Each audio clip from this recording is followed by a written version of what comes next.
What's going on, everybody? Welcome to the post-game stream. And once again, for the third consecutive week, the Ravens have lost on a 2-point conversion attempt. And I mean, Joshua, why don't you start off? What were your thoughts going into that point? Once again, me personally, I'd rather take the fighting chance of going to overtime. I know people talk about, coaches coach to win, but this hasn't worked out for us. I mean, hell, if you're going to run a 2-point conversion, let's try to run a different play. Sarah Ellison, she's on Twitter and she broke down the play. She said Hollywood was was open in the back of the end zone. So I mean, yes, it comes down to the QB reading it, but it also comes down to the play caller.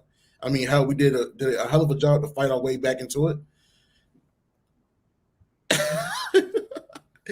literally, Lance, this has been going on since first of the season, maybe even before this season. But it's frustrating. It's frustrating. Like I said, I'd rather take my fighting chances overtime. You give me 4 downs. I trust my defense to come up with another stop in offense, to make something happen. When I was sitting there, Ravens score, Tyler Huntley rushes it in. Mm-hmm. I'm sitting there and I'm watching the game with my sister, and she's like, "What do you think they should do?" And I said, "I think they should go for it." And then I said, as long as they don't run a QB bootleg to the right. I wanted them to run like a QB power, and they came out in the power formation at first, and they didn't snap the ball. And I was like, they've been running the ball pretty well. That's something they could get going. Tyler Huntley's been escaping the pocket. Like, that's how they scored the touchdown. Like, I don't understand why they're trying to force Tyler Huntley into rolling out when he's been so great all game at just escaping the pocket if things weren't able to, develop properly. But the fact that, once again, they're putting it all into the, hey, there's one route on the field situation for the third time. This is 3 times in a row the Ravens have gone for it, and they've said, yeah, we're going to do this exact thing, and this is the only way it's going to work. And it hasn't worked at all, and it's the play calling every single time. I get going for it. When I was looking at it, I was like, okay, if the Ravens kick the field goal, that's great. They're tied. Aaron Rodgers has 42 seconds left against a team where the Ravens were getting stops against the Packers because the Packers were trying to chew the clock and run the ball.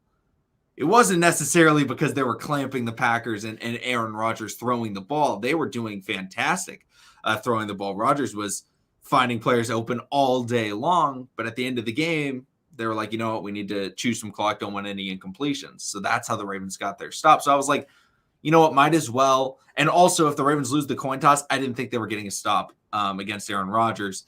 And there was a chance that the Ravens offense wouldn't score. And I was like, you know what, I like it as long as they call something new, something different. But they've called the same thing every single time. And it makes no sense because it's never worked. Yep. They call this bootleg all the time. And it's not just in the end zone. They call it on 3rd and short situations with Lamar Jackson, and it never works. And it's always covered, and it doesn't allow Lamar to scramble. It doesn't allow Tyler Huntley to scramble. It just forces them into making the one read that the defense can see right when the ball is snapped because the quarterback sprints right, and that's exactly what happened to the defensive back. He just sprints to the outside because he's like, oh, he's running a bootleg. Let me get to that side. Man, I'm not going to lie.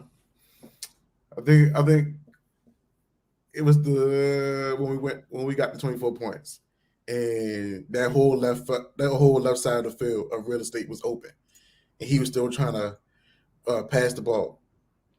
It almost reminded me of how Lamar still tries to make something happen with his arm instead of just playing the game naturally.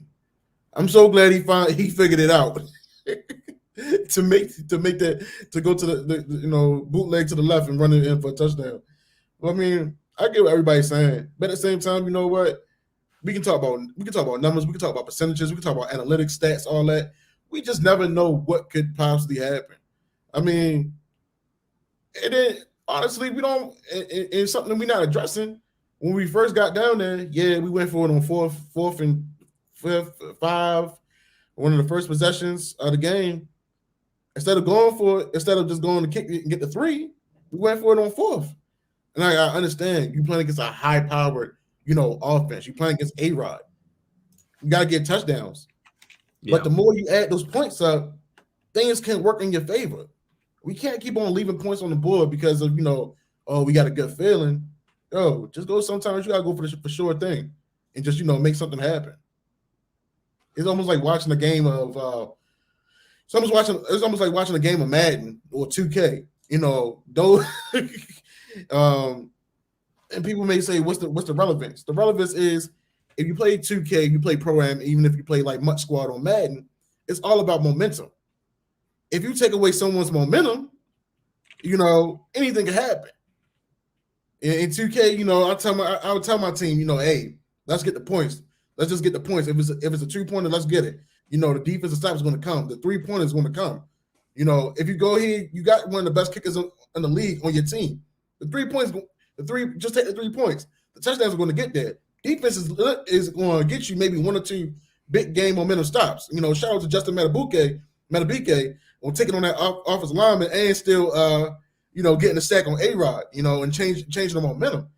I just as a Ravens fan, it's very frustrating. It's very irritating because I'm tired. As a player and as a fan, I'm tired of defending my coaches. I mean, and do you know what's going to be very frustrating about this game? The Ravens are going to be praised because they were able to keep it close with the Packers. Yeah, and they're like, it was great coaching. And it's like, yeah, it's really good. But at the same time, the coaching also, it keeps them in games, but it also loses them so many games.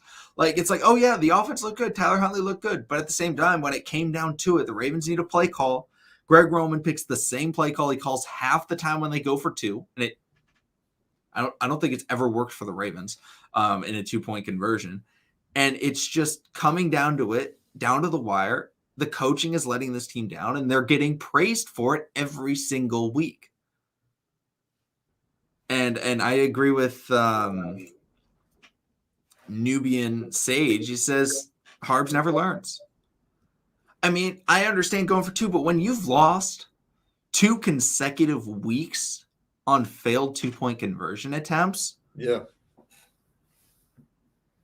and you call the same style of play, it makes no sense. At this point, do you think it's a pride thing? This is 3 weeks back to back. I think we lost a total of 4 points. Yeah, I think so. I think it is a pride thing, and I think that the Ravens, for some reason, believe that they're like this great 2-point conversion team. They're not. They're really not.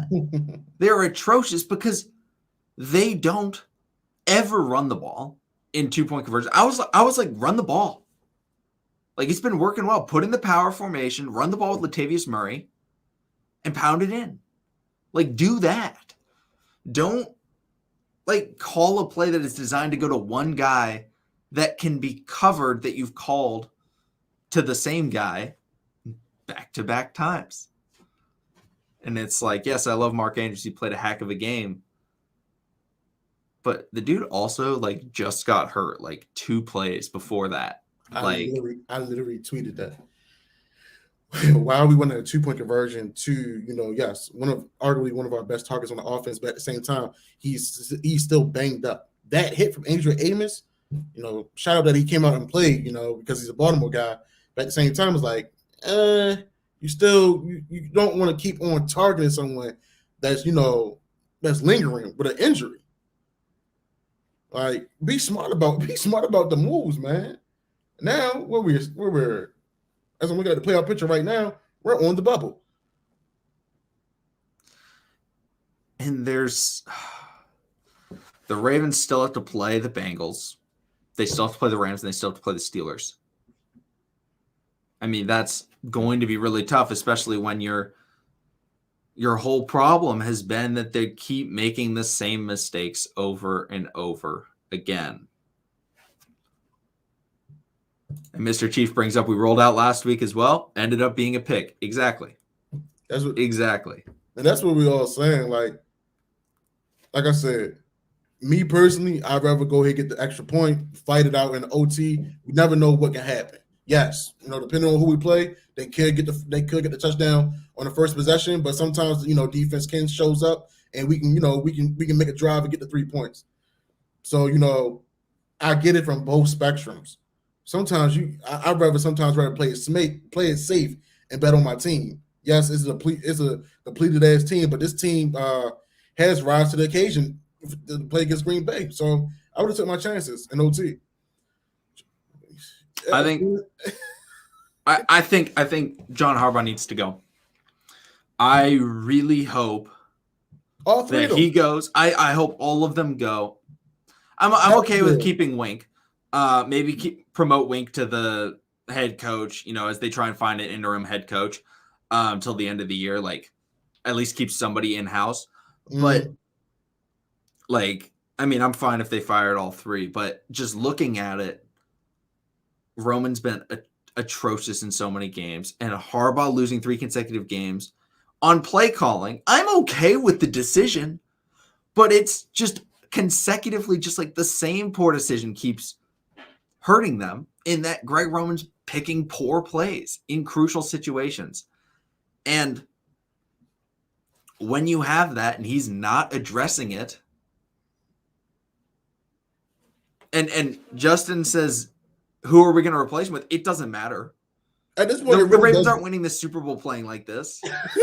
Like, if they fire their coach, that's fine because they need to win 2 of the next 3 games. They lost to Cincinnati, they lost to Pittsburgh, and then they play the Rams, which is a great football team that is very difficult to beat. And the Ravens are missing half of their team. Making the playoffs is going to be very difficult. And just get out Harbaugh because it'll at least allow you, hey, let's see what Lamar's got with a new coach. Try him out.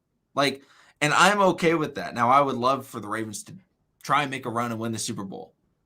But right now, the likelihood of that is pretty slim. What's more likely? The Ravens decide to fire their coach, and they're not amazing this year. Maybe they win one of the next 2 games. They get a decent draft pick. And then next year, they have all their players returning, a new scheme, new system, and they're able to take it all the way. Or they try the same thing that hasn't worked with the same guys and just say, hey, well, we're healthy this time. We'll do it this time, even though they're losing half their players in free agency. And teams are catching on to what the Ravens are doing on offense. Speaking of free agency, I think we had about $65 million in dead cap injured or on a COVID list. That's a lot. That's a lot of money. That's a lot of money. That wasn't playing. I got to bring up. I think Tyler Huntley gets traded in the offseason. I think his value is so high right now. Yeah, it's not, but McConnell, he's probably worth a day 2 pick. But I've been saying this. He is a solid. He can become a solid starter for any team in the NFL, in my opinion. But we have our franchise QB, and people want to keep on bringing up scoop over Lamar. Quit it, knock it out, cut it out, literally. Yes, he managed the game well. I give him his props, but at the same time, he's not Lamar Jackson. They both. Yes, the skill traits are similar. But Lamar has a higher ceiling, in my opinion, than Tyler Huntley. And people can, voice their opinion. That's totally fine. But I feel like, we won with Lamar Jackson. He has done some of the most incredible feats for this team in the past 4 years. Why try to get rid of him or throw him under the bus?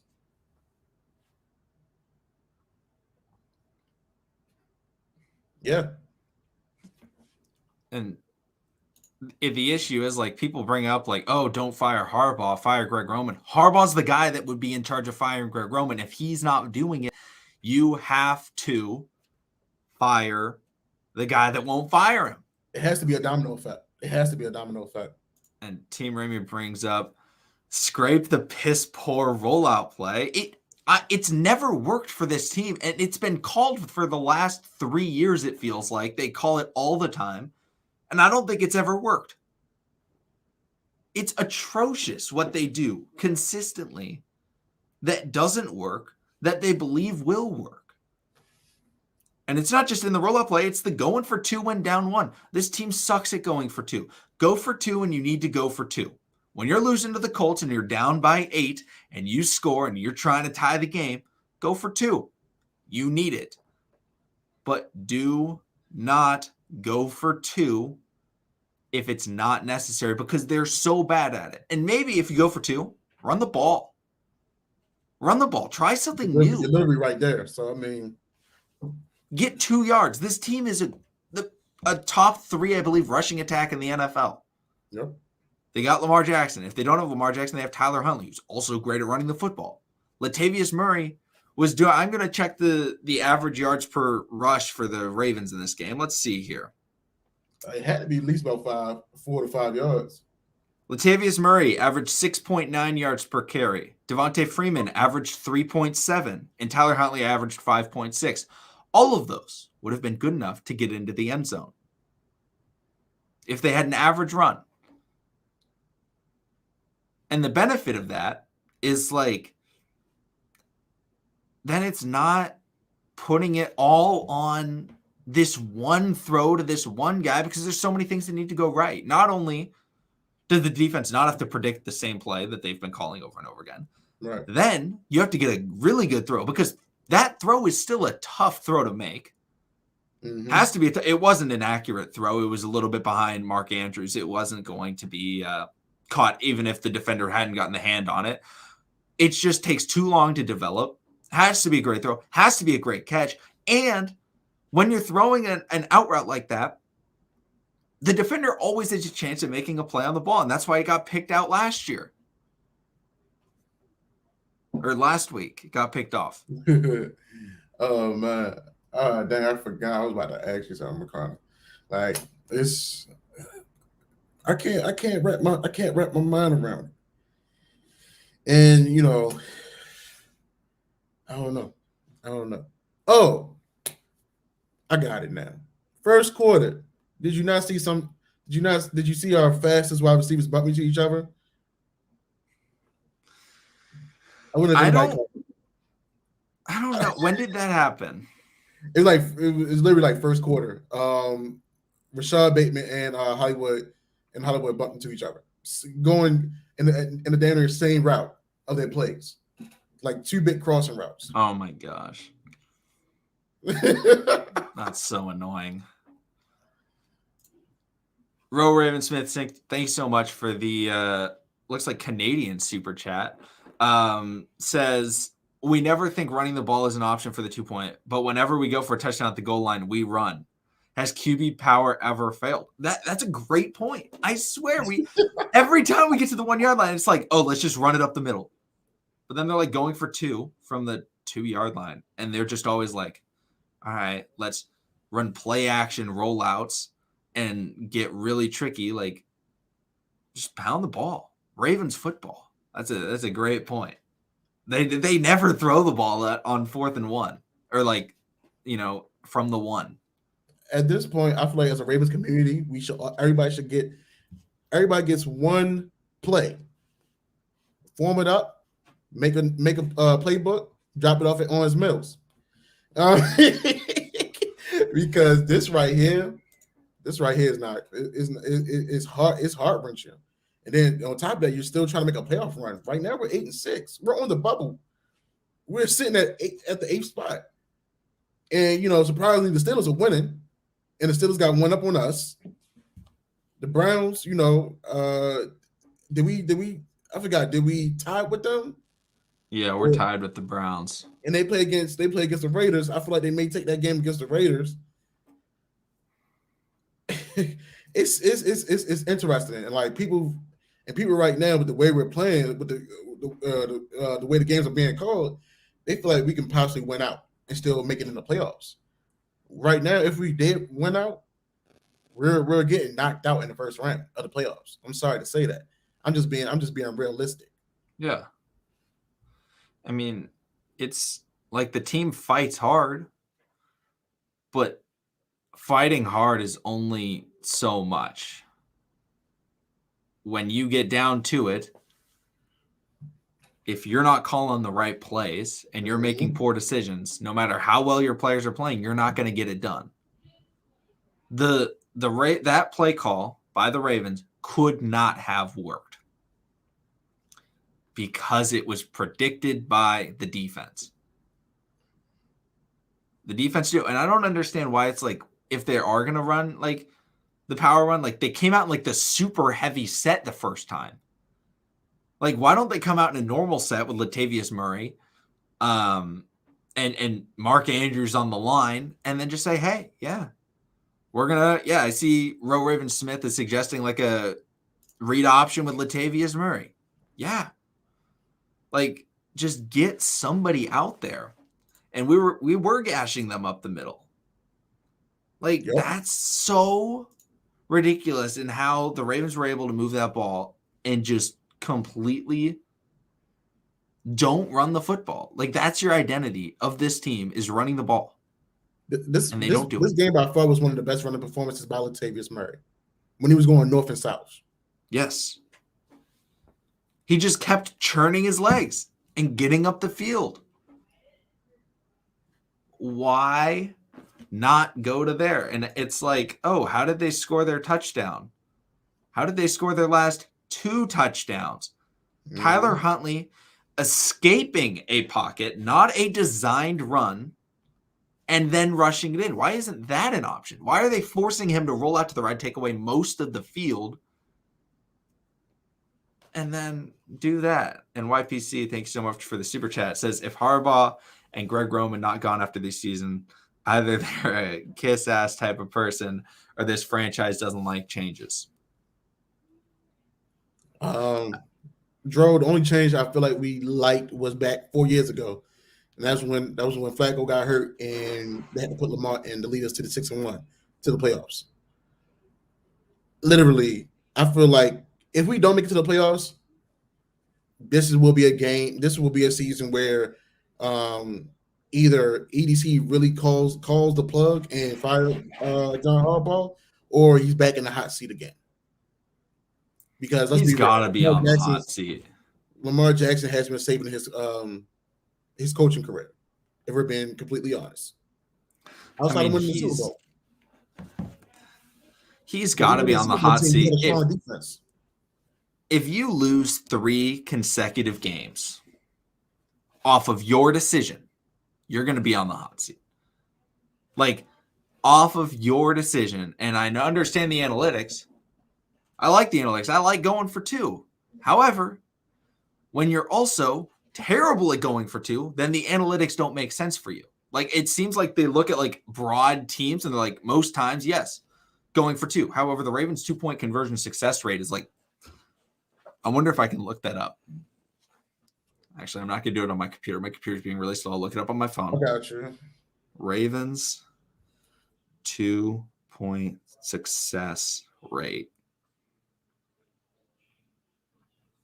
Here we go. Perfect. The Ravens are at 28%. That's rough. And we still keep going for it. And in the last, what does this say? Last game, 2020, the Ravens were 100%. Good job. But this year, 28%. And that shows you that, like, 28% is 2 for 7, I believe. That's a really bad percentage. Really, really bad percentage. And they just keep trying it. Like, hey, all of a sudden it's just going to start working. That's when you look at the numbers. And YPC, once again, thank you so much for the super chat. And it says, yeah, it took Harbaugh's job to start LJ because we were losing and he didn't want to start him. And it wasn't Eric DaCosta that was the guy bringing in Lamar Jackson. The guy that made changes was Ozzie Newsome. And he said, hey, let's get this team going in a different direction from Flacco. And Ozzie made that decision drafting Lamar Jackson and trading up. Yep. Eric DaCosta is new, relatively. The Baltimore Ravens had one general manager for almost their entire existence. Eric DaCosta has come in, and he's yet to make that type of change. He needs to assert himself and assert the direction of this team. And to do that, either you're going to change your franchise quarterback or your franchise player, which he technically could do because Lamar Jackson's contract is coming up, but he's not going to do that because Ravens fans would riot, and that would kind of be a dumb decision. Or you change the coaching staff. And the coaching staff hasn't been that good. So EDC's got to make that change.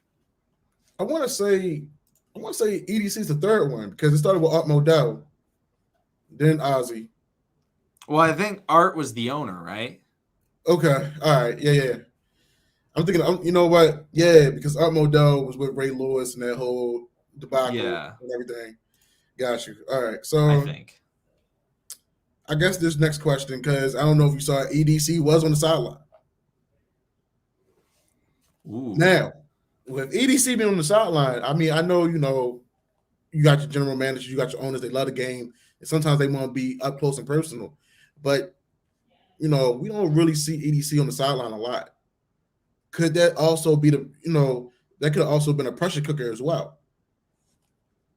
I mean, I know we're on the outside looking in. I know we're not the ones with the journalist degrees and stuff like that. I know, but sometimes we may even read into things a little deeper. But I think EDC, has had enough to a certain degree. Sometimes when your owner or sometimes when your GM is on the sideline, is to analyze, up and close and personal, see what's really going on to get a perfect understanding. Maybe this could have been, him being down there on the sideline could have been him really understanding like what's really going on in regards to play calling, how the players are feeling and stuff like that. So I don't know. I mean, like I said, maybe looking into it too deep, but you still gotta think, like, as a general manager, past 3 games, we done lost 4 points in total. Let me really understand and see the culture that's going on between the middle of these games. So I mean, I don't know.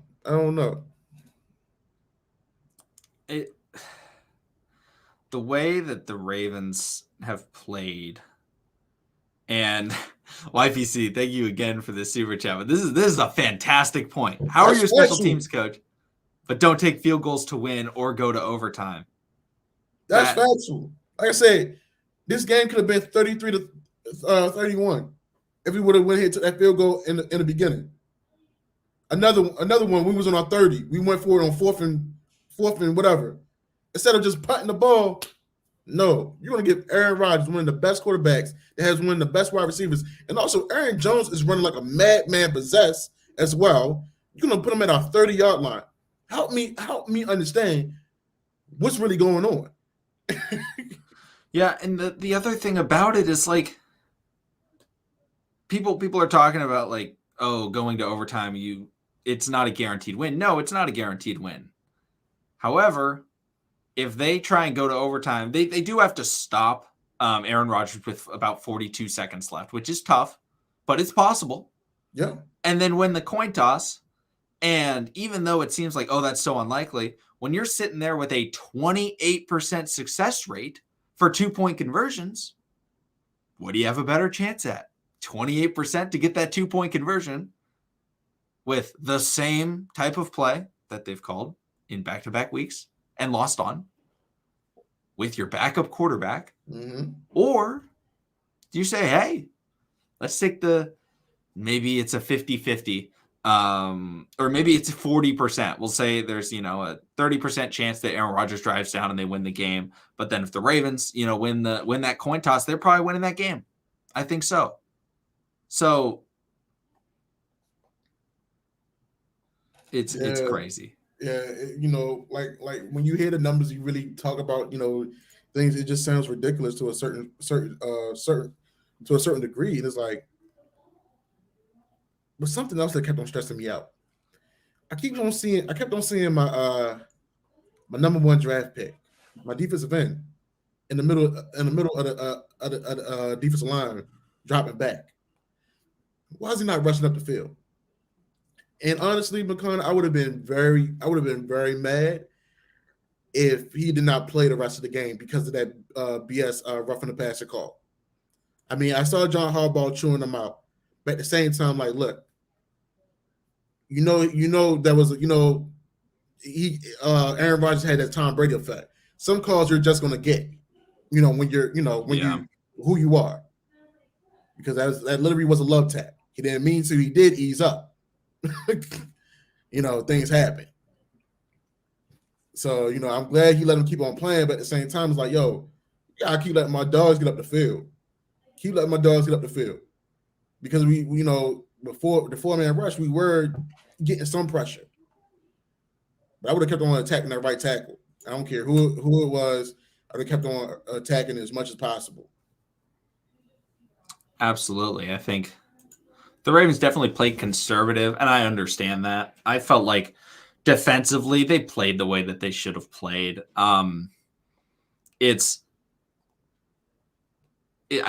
just overall is a very difficult thing for that defense to do.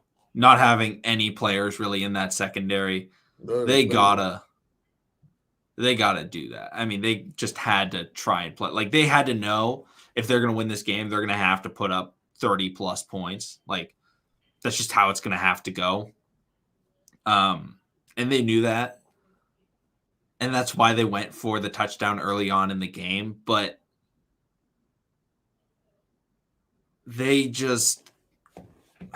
it was just so many situations where they were just losing. I mean, I know it's Davante Adams. I know he's the best route runner in the NFL. But when he scored that touchdown, it's like he scores that, I swear, every week. He scores that same touchdown. And every time they're like, why are they not shading outside? And then they do shade outside. And then he hits him with that nice move and just gets right outside, catches it, and scores that touchdown all the time. And it's just, Mustang, I feel you right here. Just tired of losing like this. No, I think we all can agree to that. Like I said, as a fan base, yes, we love our Ravens, but at the same time, as a fan base, we have to be real about, what's really going on. And, we can talk about the, Tyler Huntley made a bad read. We can totally agree to that. But still, you keep on pressing the issue, going for these 2-point conversions, and you constantly call the same play. Yes, I totally agree with that, Mark. Like I said, two of our best young wide receivers bumping into each other, in the first quarter. Like, where they do that at in regards to, the route tree. Why are we not keeping away from each other? Why I didn't see enough jump ball opportunities to my boy Rashad. I mean, granted, Mark Andrews had the mismatch against Savage, but you still got to keep everybody honest. That middle of the field was honestly the bread and butter between running up the gut and passing it in the middle of the field. That was literally the bread and butter. That was a weak spot, and I don't feel like we took advantage of it enough. It's like we do enough in certain games, but then we just know how to. In the words of Coach 30, piss the game away. Don't want to show up in the big moments. And I feel like that's what we did, man. We got all the way down there. Shout out to Tyler Huntley, for managing the game the way he did. Getting us those touchdowns to get us back in the game. But at the same time, like I said, I would take my fighting chance at overtime, because obviously 2-point conversions right now in this season is not for us, because we keep on calling the same play. I think it's going to work all the time. It's not going to work. It hasn't worked. Like, fans keep on talking about, 2-point conversion was cool, But at the same time, you should also be a fan that's knowledgeable to know that, yeah, even though we're going for the 2-point conversion, here come the most predictable play in the Ravens playbook. And it's like 100% guaranteed that we're not going to convert it. Yeah, where's the vault? Where's Greg Roman's vault? I'm waiting for that. I've been waiting for that. One run play to Dev, and that ain't go too much nowhere. Yeah. All right, Sunday Night Football has started, guys. I think that's going to do it for the post-game stream. It's very frustrating we've had the same conversations 3 weeks in a row of 2-point conversions and play calling. Every single time. Doesn't matter who's in at quarterback, we're still talking about the same thing. And it's ridiculous. But do you have anything else to say, Joshua? I guess I'll ask you the last question. All right, so we got these last 3 games: Rams, Steelers, and the Bengals. Correct? Yeah. Right now, would you rather us to win all 3 and make a playoff push, or let these games happen and get between a 15 and 20 draft pick? Gotta win out. You got to give yourself that opportunity. Now, I would love for them to win out with a different head coach and a different offensive coordinator, but got to go out there and hope that they win out, because this team is in every game. And that's the thing, is no matter who they play, they're in the game. So if they make the playoffs, like, they're in the game, they could still win a game. Just right now, they're not executing because of poor management of the team. All right. But I would love to get Sauce Gardner. I'm just saying, he's like the guy I want. But hey, y'all. All right, guys. Thank you, everybody, for coming into the post-game stream. Sucks to end the game like that, but we'll see all of you again next time.